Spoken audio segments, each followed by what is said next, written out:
అమ్మమ్మ నువ్వా? నేనే. ఏమిటి ఆయనేమో పథకం పథకం అని ప్రచారం చేస్తున్నాడు, నువ్వేమో ఈ టైంలో చేయి బయటకు పెట్టి చిటికలు వేస్తున్నావు. ఏమిటి సంగతి? పథకం ఏంటి? పచార్లు చేస్తుంది ఎవరు? ఇంకెవరు? ఆ ముసలాయనే. తాతయ్యని ముసలాయనంటే మీకే చిక్కు. మిమ్మల్ని చాలే, నీ చిటికల సంగతి ఆయన పచార్ల సంగతి చెప్పు ముందు. అవును, బావ ఎప్పుడు మాటలేనా?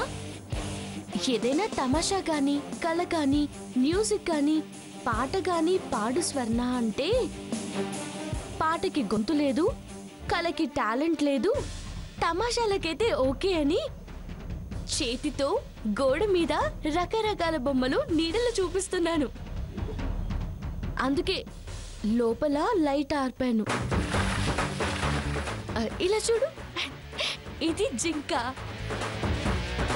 ఇది చిలక. చాలే, ఈ తమాషాలన్నీ నాకు నచ్చవు. ఈ పిచ్చి వేషాలు మానేసి పసిపాపల సంగతి చూడండి. అలాగే అమ్మమ్మ.